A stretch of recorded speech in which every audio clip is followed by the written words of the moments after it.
Esta é a história do seu time do coração. Uma história de amor, de tradição e de fé. Uma história que orgulhosamente Vinhos Piagentini S.A. traz até você. Um presente de Vinhos Piagentini a seus clientes. Porque Piagentini há mais de 65 anos também é sinônimo de amor, tradição e de fé.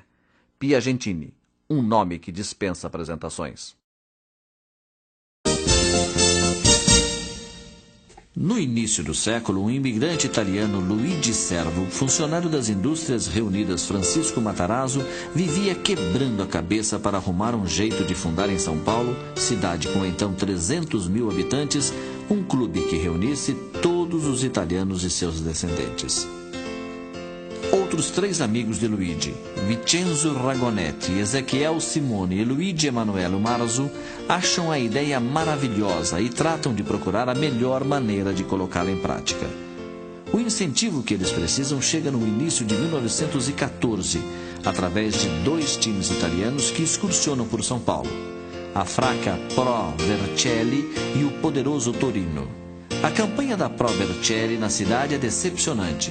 Perde de 1-0 para a seleção paulista, é goleada pelo combinado Scott paulistano por 5-1, empata em 2-2 com o Palmeiras Mackenzie e em 1-1 com o São Paulo Ipiranga.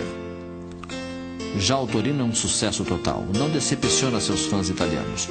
Começa arrasando o Internacional por 6-0, depois goleia o combinado paulista por 5-1. Na terceira partida, 3-0 em cima do Lusitano. E finalmente 2 vitórias sobre o esquadrão do Corinthians, que é o orgulho da cidade, 3-0 e 2-1. A exibição dos craques italianos marca profundamente os membros da colônia em São Paulo. Os ingleses tinham seu clube, os alemães e os portugueses também.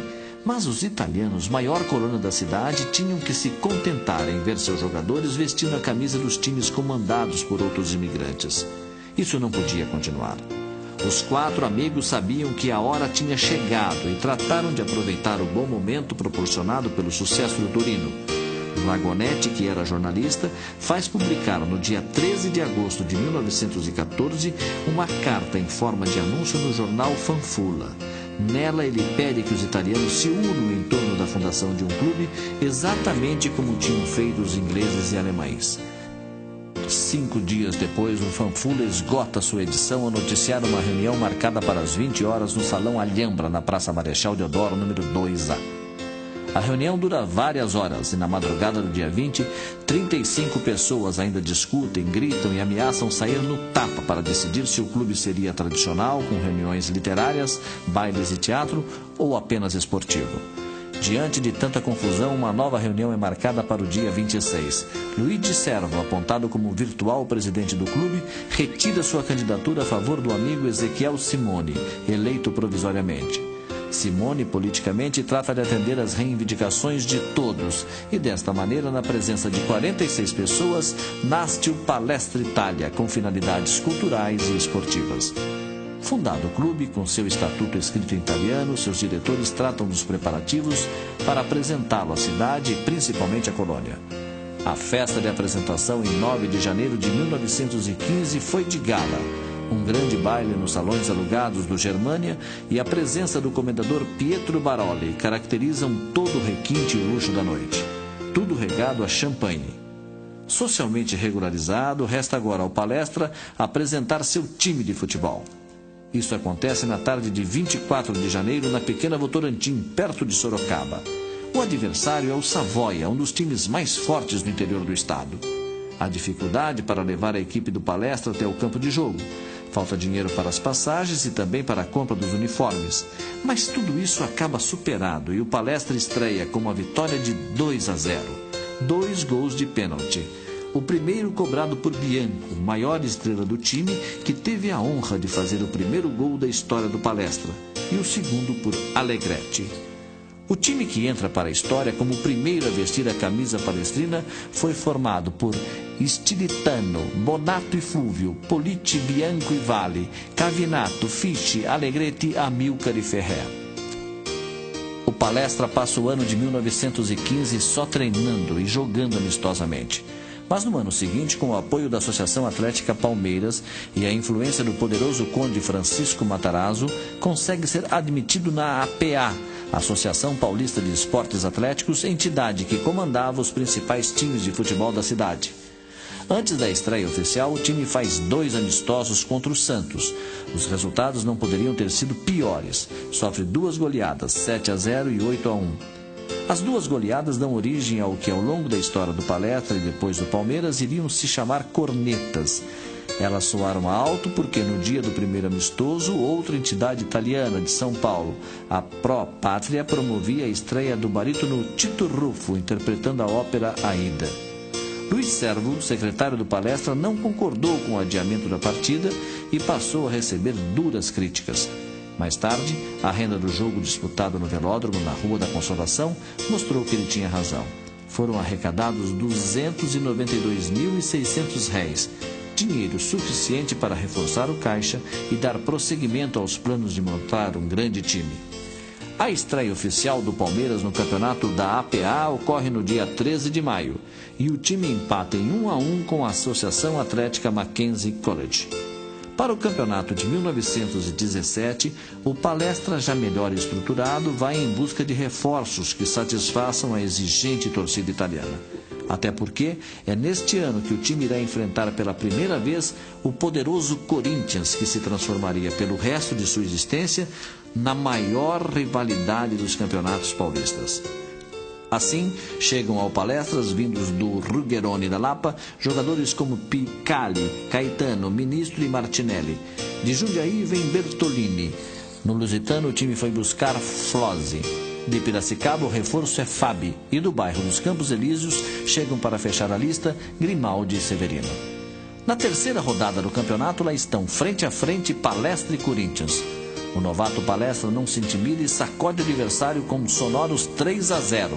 Gols marcados por Caetano, todos depois de passes de Ministro. Caetano é o artilheiro e o galã do time. Por isso não tem dificuldade para tomar as namoradas de Ministro, que tem o rosto repleto de espinhas, na época chamadas de bexigas. Os dois, sempre que se cruzam, ameaçam partir para a briga. Fora de campo, são inimigos ferozes. Sentindo que a situação acabaria afetando o rendimento da equipe, Bertolini, líder e capitão do Palestra, ameaça bater nos 2 rivais. Depois disso, eles acabam com as desavenças. No segundo turno do campeonato, o Palestra, já melhor entrosado, repete a dose e bate outra vez o Corinthians, 3-1. O poderoso Corinthians agora tem um adversário à altura e sua torcida sabe disso. A campanha do Palestra na competição continua muito boa e o time chega às finais contra o Paulistano. A partida é tumultuada e o dirigente Martinho Prado do Paulistano, por causa da briga que surge, ofende a coluna italiana. Como represália, o time vice-campeão decide abandonar a APA, mas acaba voltando em 1919. Já em 1920, o Palestra conquista seu primeiro título paulista. A decisão é outra vez contra o temível Paulistano, um time imortalizado, formado por Arnaldo, Carlito e Guarani, Sérgio, Zito e Mariano, Agnello, Mário Andrada, Frendreich, Guariba e Cassiano. O Palestra está tão bem na competição que precisa apenas do empate para ficar com o título. Porém, perde por 1-0 e o resultado provoca uma partida extra marcada para o dia 19 de dezembro na Chácara da Floresta. O primeiro tempo desse jogo decisivo acaba em 0-0. No segundo, Martinelli marca para o Palestra, mas Mário Andrada empata. A 10 minutos do final, Heitor arranca para a área do Paulistano, encobre o zagueiro Carlito e, no meio da confusão que se forma, aparece forte e chuta para o gol vazio, 2-1. É o gol do primeiro título da história do Palestra. O time da final formou com Flozzi, Bianco e Oscar, Bertolini, Picagli e Severino, Forte, Ministro, Heitor, Federici e Martinelli. O primeiro título do Palestra provoca nova discussão entre a diretoria. Como um time campeão pode andar com um saco de camisa nas costas, para baixo e para cima, sem um lugar para treinar? Como é que um campeão pode ficar sem ter uma casa? Diante dessa situação, a diretoria decide tentar a compra de um terreno que pertence à Companhia Antártica Paulista e está alugado ao América Futebol. A Antártica concorda com a venda desde que o América aceite o rompimento do contrato. Vasco Stella Farinato, diretor do Palestra, é encarregado de resolver a questão.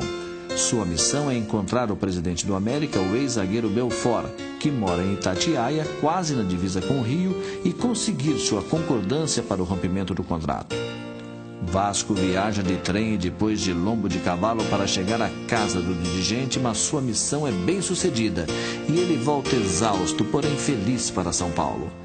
Dias depois, por 500 contos de réis, 250 na hora e 2 parcelas de 125, o Palestra se torna dono do Parque Antártica, onde está até hoje. Respaldado pelo título e pela respeitável sede adquirida, o Palestra trata de consolidar seu futebol e seu patrimônio na década de 20. Isso vem com a conquista de mais 2 títulos, os dos campeonatos de 26 e 27, o primeiro bi da história do clube. No time campeão havia alguns remanescentes do título de 1920, entre eles o goleiro Primo, Heitor e Bianco. A década de 30 chega para marcar de vez o futebol do Palestra, que conquista nesse período o primeiro tricampeonato de sua história. Na campanha de 32, depois de 5 anos sem título, mas já com boa infraestrutura social e patrimonial, o Palestra volta a ter um grande time formado por Nascimento, Los Chiavo e Junqueira, Tunga, Galindo e Cambon, Avelino, Figueira, Romeu, Lara e Pupo. Embalado pela conquista, o Palmeiras entra em 1933 para ser campeão duplamente, do Rio-São Paulo e bipaulista. O time sofre algumas alterações e fica melhor ainda. Carneira reforça a zaga, na chamada linha média. Tunga ganha a companhia de Dula e Tufi, formando o célebre trio do bi e depois tri-palestrino. O ataque se torna mais forte com a entrada de Gogliardo e Imperato. É com esse time que o Palestra faz jogos inesquecíveis, como o do primeiro turno diante do Santos na Vila Belmiro. O time perde por 1-0 e Avelino empata. O Santos dá a saída, perde a bola e Avelino marca outra vez. Nova saída santista, nova roubada de bola e menos de 1 minuto depois, outro gol de Avelino, 3-1. 3 minutos que jamais sairão da memória da história do clube.